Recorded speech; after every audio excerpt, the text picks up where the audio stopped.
should know that. But we are going to be recording this webinar, and it will go onto YouTube in the next week or so. I will also send out a link in a follow-up email. Again, my name's Kate Christian. I run the Green Star Business Network for EcoCycle. It's a network of businesses that have committed to being leaders in sustainability in their given industry. So there's a bunch of groovy folks on here today. I'm really excited for you all to hear what Ryan has to say. He's in our legislation department. I'll let him do his intro because he's got a lot going on, but he's going to be talking about some really relevant legislation that's coming through the pipeline right now. Before we dive in, some basic operating things to note for this webinar. Please use the Q&A function. We won't be addressing questions during the presentation, but I want to make sure that we answer all your questions at the end. So please go ahead and send them through during the presentation and we'll circle back to them. There will also be a poll that we're going to launch halfway-ish through the presentation. So if you are not paying attention, we will know. If you are reheating your coffee, we will know. So fair warning on that. And with that, I am going to turn this over to Ryan. Great, thanks, Kate. Here, I'll share my screen real quick. And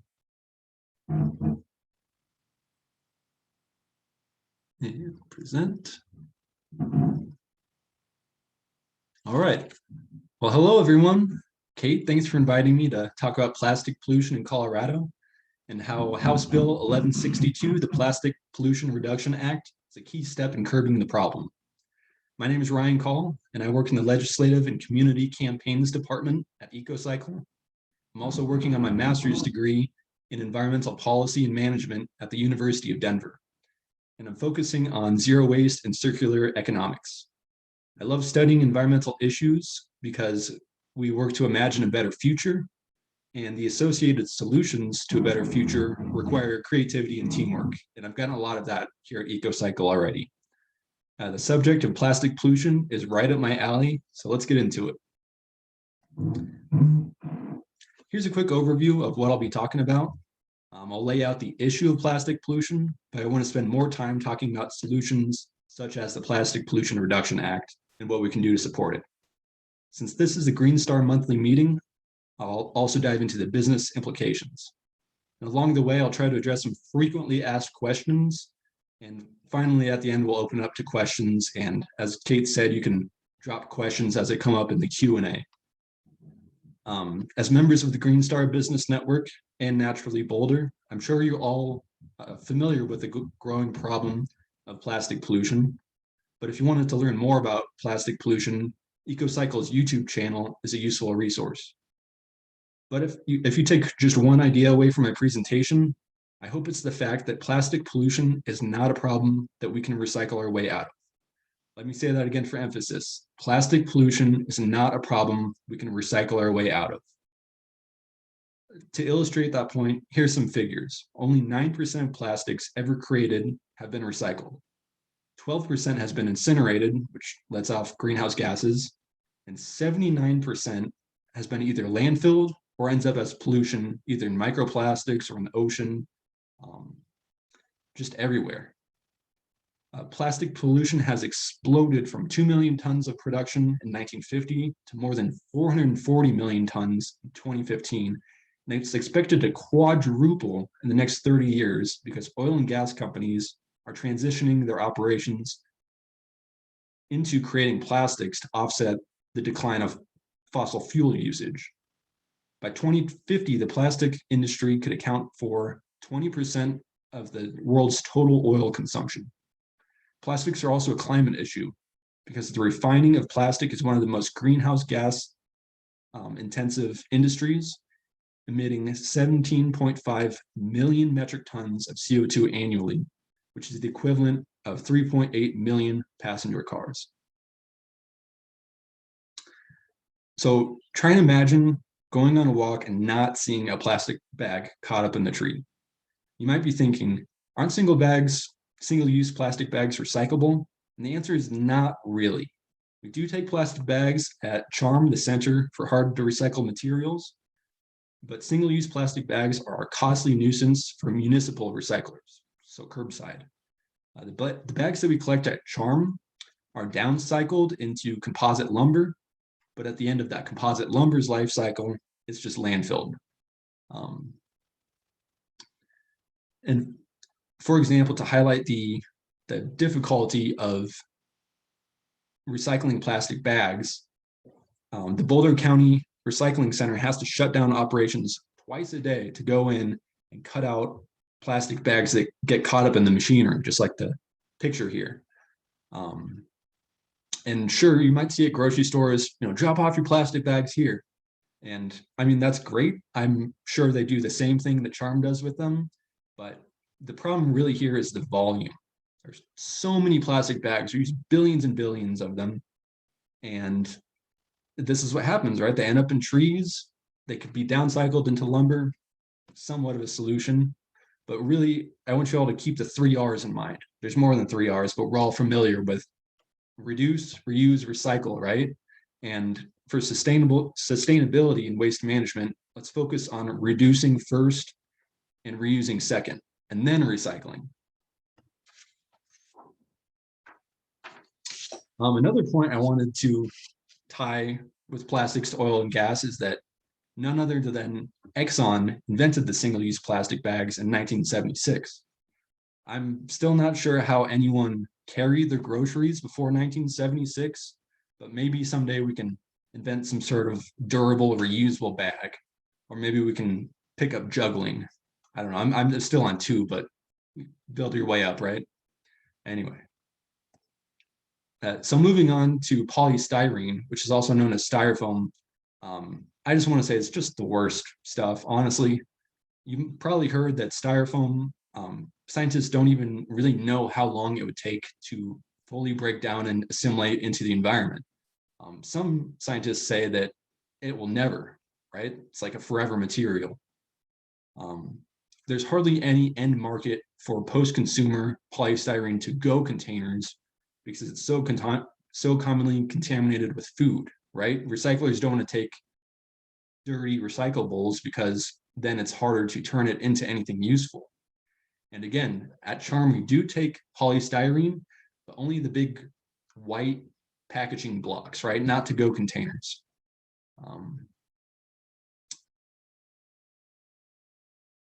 Also, there's evidence that polystyrene leaks carcinogenic toxins when it's heated or in contact with fatty foods. And a lot of times that's what's going into to-go containers, right? So I say, let's get beyond polystyrene and move on to compostable, non-toxic alternatives that already exist. And unfortunately, it should be no surprise that plastic pollution disproportionately affects Black, Indigenous, people of color, and poor communities. These communities bear more of a plastic pollution burden because plastic pollution facilities and disposal sites are more likely to be located in these communities. These communities have either been pushed towards those properties, undesirable properties, or oil and gas set up shop right nearby them.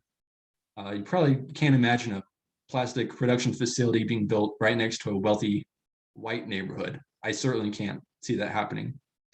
And on that topic, if you're interested in environmental justice problems associated with plastic pollution, I'd recommend researching an area heartbreakingly nicknamed Cancer Alley in Louisiana. It's about an hour away from New Orleans.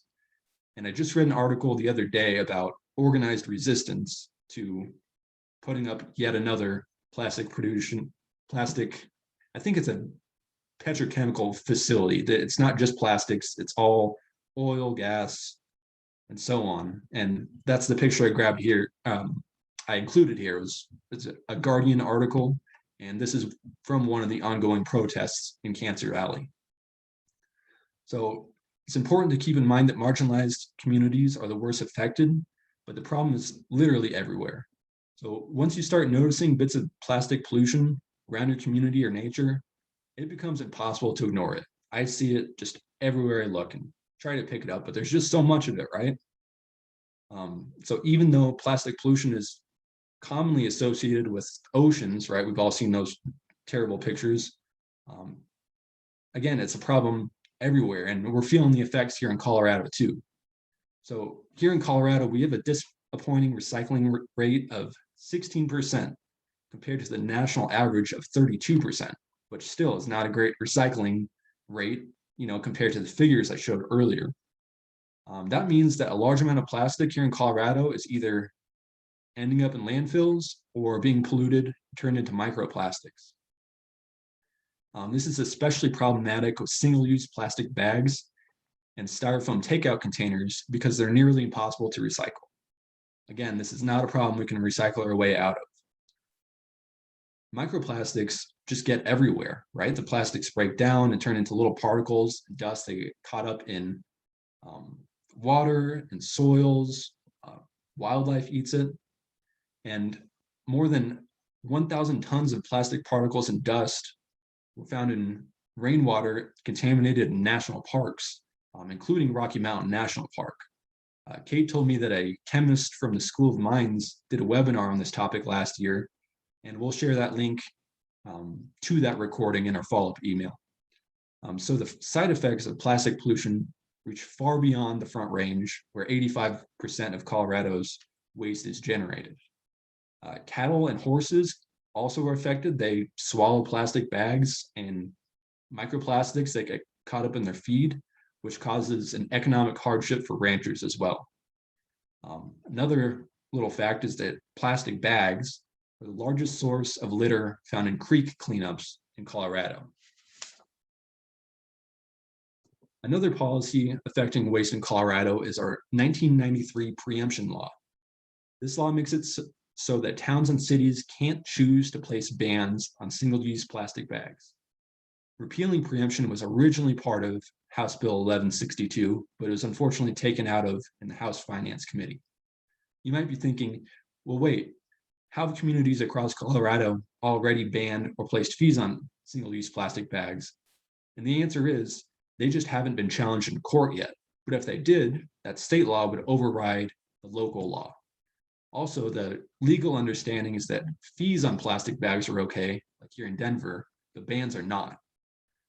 There's a case in Laredo, Texas, where their city was fed up and they voted to ban plastic bags. And then the American Chemical Council came in and successfully lobbied to reverse their ban with Texas's state preemption law. So as you can see, the issue of single-use plastics is more complicated and urgent than simply being an eyesore, which is bad enough. Our recycling infrastructure cannot keep up with the volume of plastic and waste Americans generate. And even if it could, shouldn't we focus on tackling the problem upstream? Wouldn't it be more efficient, cost-effective way of managing plastic waste?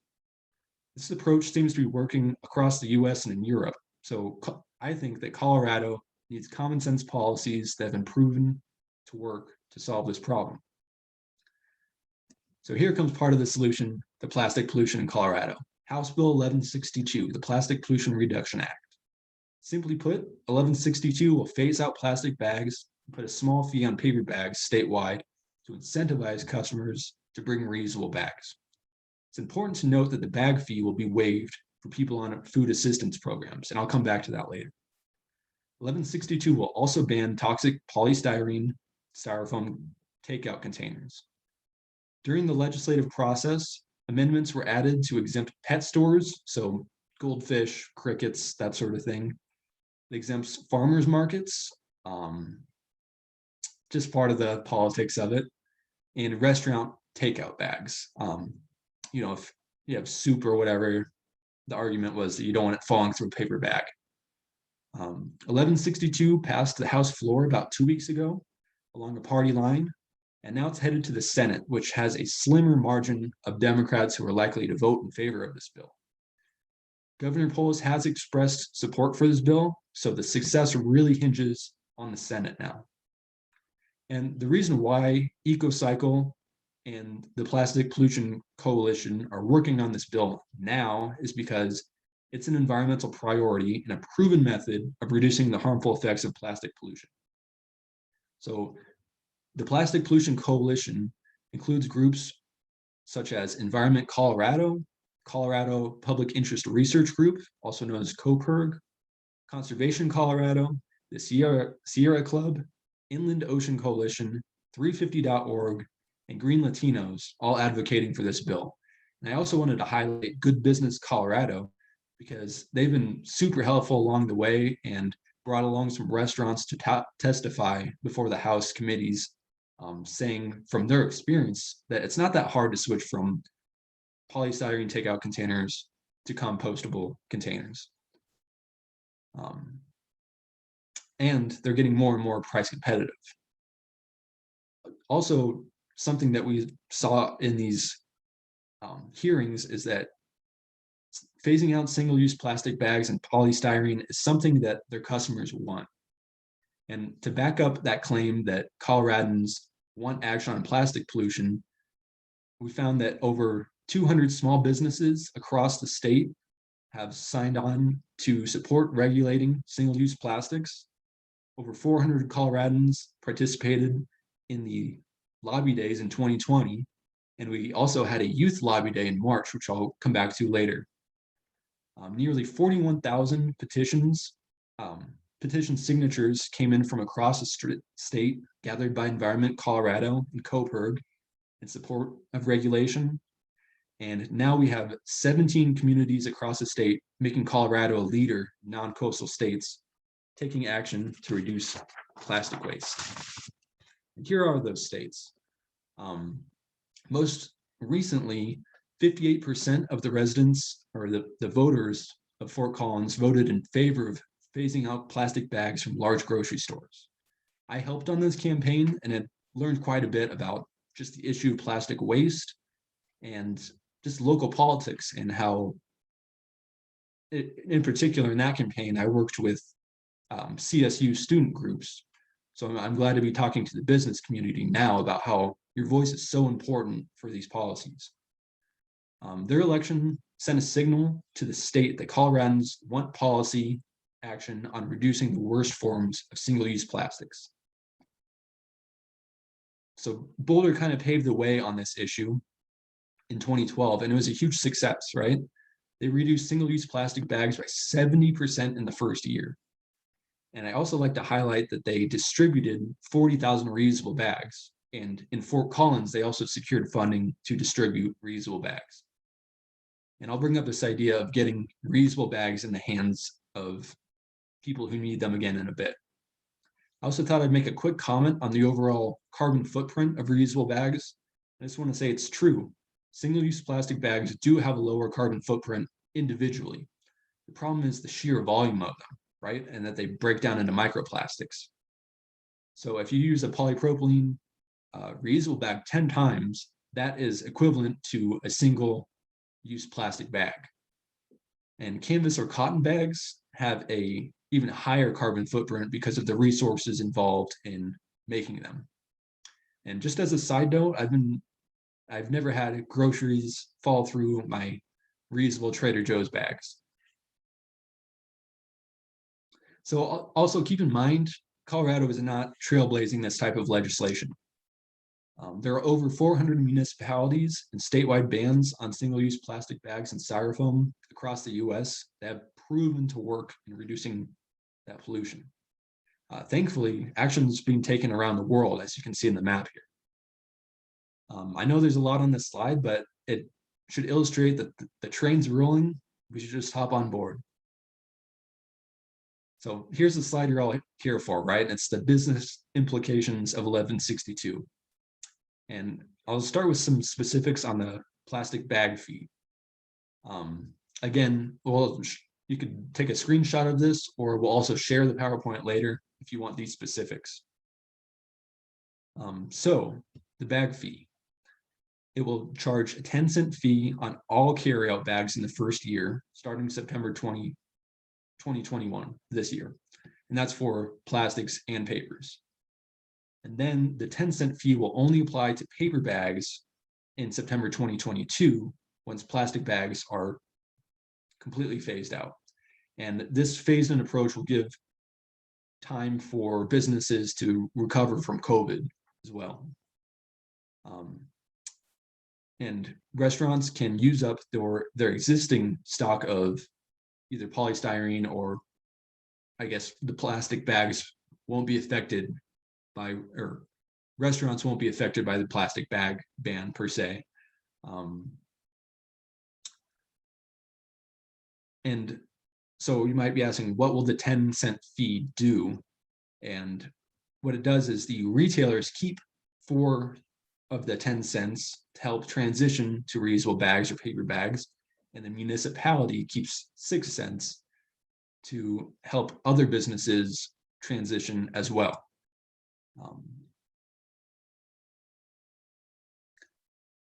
So again, there are different cases of how this has worked around the US, but that 10-cent fee will help mitigate any problems that, it's a transition, sure.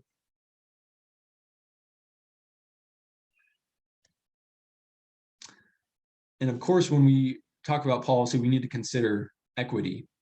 And I want to stress again that people who are on food assistance programs will be exempt from any bag fee, whether it's plastic in the first year or paper from now on. They won't be charged. And when Boulder passed their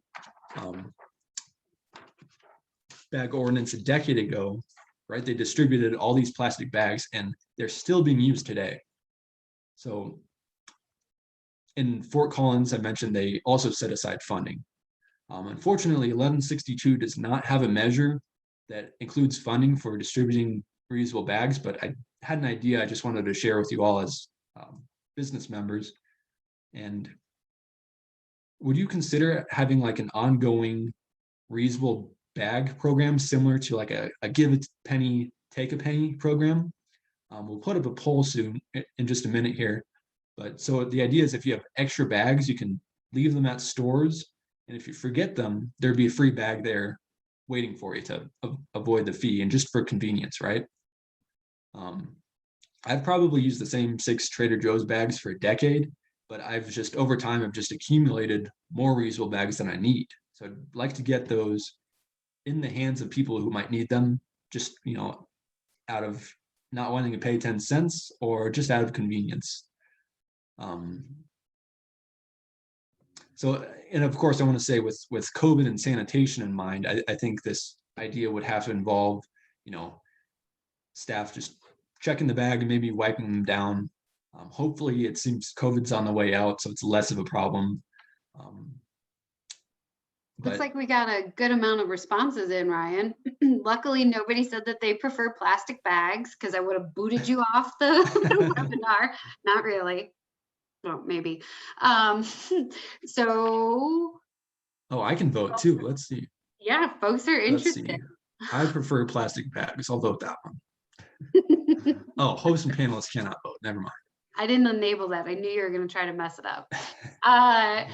So everybody so far said that they would be interested in participating, whether they're in a public facing business or not. So I'm going to hold you guys to that and send some resources out and offer for those of you in the Green Star Business Network, if you're interested in setting up a program like that and you want some help thinking through logistics and how to make that work, the cleanliness and all of that, reach out. We can take care of that for you. We could totally set that up. Folks with Naturally Boulder. I'm one of the moderators in the sustainability thread on Slack. Shoot me a message over there, and I will also post information over there after this webinar so we can talk about that as well. And anybody else who's out there who I don't know who you are, shoot me or Ryan an email afterwards, and we can get the ball rolling on that. And I'm going to turn it back over to Ryan now that I had my chance to keep talking.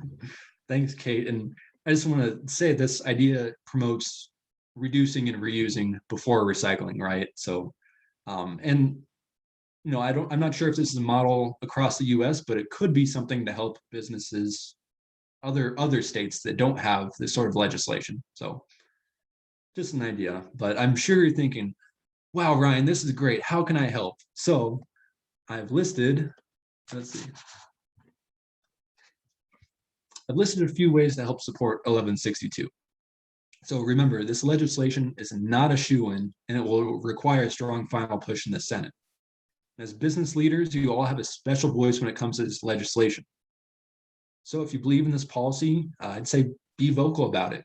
Let your customers, and especially your senator, know that you support action on plastic waste. And let Governor Polis know too. That always helps to be vocal.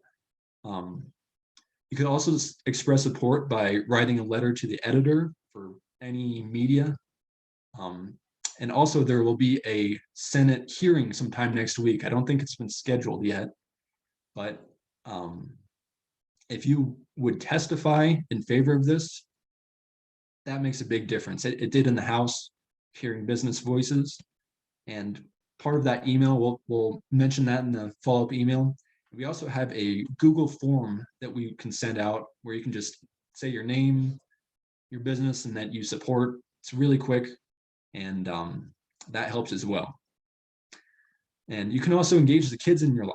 That's a huge thing with environmental policies. That's how I originally got interested in environmental issues, is knowing that I will be inheriting this mess and my kids will be inheriting this mess. And, you know, we're all working to hit the brakes, try and make things better, right? So I mentioned that in March, we had the Plastics Pollution Coalition hosted a virtual youth lobby day where 400 kids across Colorado met with state lawmakers to discuss plastic pollution. And I sat in as a moderator on that. It's interesting to hear, you know, kids have a lot to say on this issue. So, and we're working on putting together an kids only press conference on plastics for the Senate, which I'll be really excited to watch. So the Plastic Pollution Reduction Act is so close to becoming law, we just need to give it that final push in the Senate. If any of you can help with this legislation with any one of these methods, then you have played an important part in fixing a system that is seriously broken. Finally, you might be getting email updates from Just EcoCycle, but if you're interested in receiving emails specifically about state policies, just send me an email and we'll get you on that specific list. I just want to thank you all for your time and attention. And now let's open things up for questions and discussion. Sweet, Ryan, thank you so much for that. Folks, use the Q&A function and we'll start asking Ryan questions. And while you are busy writing what I am sure are some scintillating questions and very thought-provoking, I want to call everybody out a little bit on this. The Green Star Business Network represents more than 4,000 employees. 4,000, more than 4,000. That doesn't even include our 3 most recent Green Star business members. So we can really make a really big difference. Good Business Colorado already did their part. It's time for us to kind of step up and show what can be done and what we stand for. So with that, I'll be sending out an email that it's not only YouTube links to more webinars where I talk at you, but I will also send out links to more forms for you to sign, information on getting your employees engaged in this if you want to take that step to educate them, let them know what's going on. And Ryan, I was hoping, could you talk a little bit more about what testifying would look like? It sounds a little overwhelming. And from what I understand, it's not as terrifying as it sounds. Not at all. In Zoom world, you can do it from the comfort of your couch and pajamas, right? So through the Colorado State Legislature website, you can sign up to testify via WebEx. They use WebEx, not Zoom. And they give you 2 or 3 minutes to just say what you want to say on it.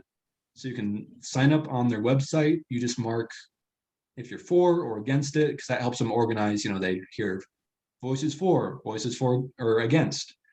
And it's also interesting to hear what other people have to say around the state. I've learned a lot about this topic through these hearings. So, you know, write out a script like I did, 2 minutes long, 30 seconds long, whatever you want. So perfect. I will send a link out then to that. And Ryan, I'll be asking you for the link and then I'll send that out to make it easier for folks. So if you are part of a larger business, now would be the time to start asking the higher ups if you can do that on behalf of your organization to make sure you're ready for next week should your testimony be necessary. I also had a question on the preemption. So it was struck in finance committee, right? Is there a plan to appeal the preemption in the future that you know of? it's difficult. I don't know. It's kind of a political fight, right? So if it's taken out in House, if there were some way the Senate says, hey, let's bring it back, that could throw some politics up in the air. And like I said, the Senate, it's a slimmer margin.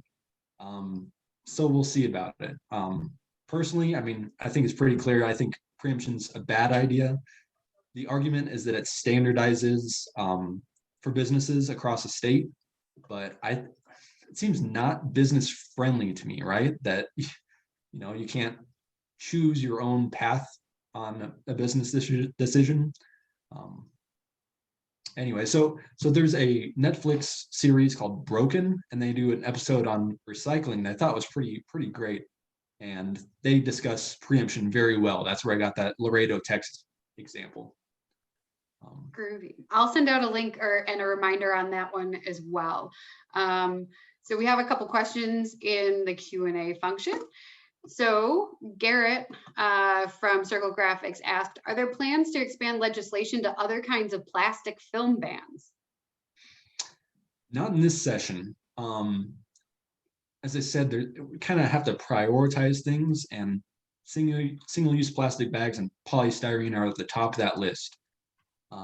I would like to see that. I'd like to see utensils. I'd have to see a list of, the next thing. But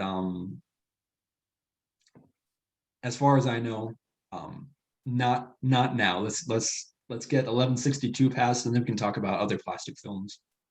Sweet, and shameless plug on that one. So through the Green Star Business Network, Avery Brewing, one of our members, has been able to pilot a recycling program for polypropylene grain bags that are used to hold malt for breweries. And now that pilot program has actually been expanded, and we are now able to accept that as an actual material at Charm for businesses.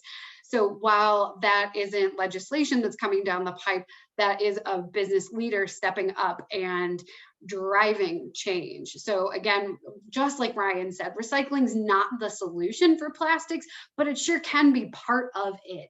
And it can be that bridge toward reuse. Once we understand why that material is being used, we can look toward reusable solutions. So how could we make those bags extend their life or perhaps be refilled? So those are some really groovy things that we can also be doing while legislators do their politics thing. Thank you, Ryan, for dealing with them, because that is not my strong suit. We also have a question from Andy Downs at Only Natural Pet. He said, thanks, Ryan. Do you have a sample letter or template to send to our state senators? We will send out individual ones, so ones that you can send as a concerned citizen, but also forms that you can sign on to as a business, because as a business, your voice really, I hate to say that it matters more, but you represent all of your employees and your consumers. So when you speak up, they listen. Yeah. And just to add on that, it's retail and restaurants that are affected by this ban in particular. So hearing voices and support, like Kate said, pack that extra punch. All right, and I have an answer to the question I'm about to ask you, but I'm playing devil's advocate here. So Ryan, do you think compostable bags are a viable option to replace plastic takeout bags? Go ahead, Kate. My feeling on this is that compostable bags are a band-aid. So instead of building that muscle memory to bring reusables, we rely still on something that's disposable. And right now, only 5 to 6% of the US population has access to commercial composting facilities. So when those compostable bags end up in landfill, for the rest of the population, they actually break down and create a noxious greenhouse gas, methane, which is way more potent than CO2, and it goes into our atmosphere and contributes to climate change. Not only that, but my food system hat's coming back out. Most of those bags are used with larger monocrops like sugarcane and corn that could then should, in my mind, be going toward feeding people and livestock, a higher use for those crops than creating bags that'll end up in the landfill. Those are my thoughts. Ryan, would you like to add anything to that? Yeah, I think that's a solid point. One of the concerns of compostable bags on top of that is that they cost more than single-use plastic bags, right? That's an appeal of single use, is that they're super cheap. It's a Band-Aid solution. It's still better than single-use plastics in some ways. So if you buy more of them, then that's the economics of scale, that the price will lower. So again, it's kind of between. Single-use plastic bags are terrible. Compostable bags, as Kate said, they have some problems. Really just reusing bags over a long period of time significantly lowers the life cycle, the carbon footprint. So I've been using these same reusable bags for years now, and I wonder about how many single-use plastic bags that would be equivalent to. So it's kind of thinking like that, like, okay, it'd be this many single-use plastic bags with this carbon footprint, it'd be this many compostable bags with this carbon footprint, reusable would be down here. So that's my thought on that. Groovy. Final call for questions. We are going to get you out of here a little bit early, which I'm sure everybody loves, with a webinar and Zoom call. I feel like we're all a little zoomed out lately. While you're getting in those final questions, if there are any, Ryan had mentioned microplastics earlier. So if you do have kids, or if you're just really interested in microplastics and helping to be citizen scientists about around microplastics, check out the Nurdle Hunt, I believe is what it's called. It might be the Great Nurdle Hunt. But nurdles are these little plastic pellets that are manufactured before plastic becomes an item, like a Tide jug or something like that. There's a website where you can go and mark where you found these nurdles. They wash up on shores, but they're finding them increasingly inland. Shameless plug again, like Ryan had mentioned, there is a YouTube recording of a webinar that we had with a chemist professor from the Colorado School of Mines, who worked with the USGS in cataloging and dealing with microplastics in Rocky Mountain National Park. So it is officially raining microplastics on us. It is no longer a coastal problem. So if we can get everybody in on tracking nurdles and different types of microplastics, hopefully we can get the word out that it is now in our soil shed and not just in our watershed. All right, well, there are no other questions. So with that, Ryan, thank you so much for this. And I hope to have you back on a webinar with any other legislative news coming in down the pipeline in the future. For everybody in the audience, thank you so much for coming. This is awesome. The video recording will be sent out via email. It will be also posted on our YouTube page. And I will send out a ton of links and resources after this. Give me a couple of days to compile all of that information. I want to make it super easy for you guys to act and take a stand and support 1162. So with that, have a wonderful Wednesday, everybody. And I hope to see you all in our next webinar. Thanks, everyone. Bye. Bye.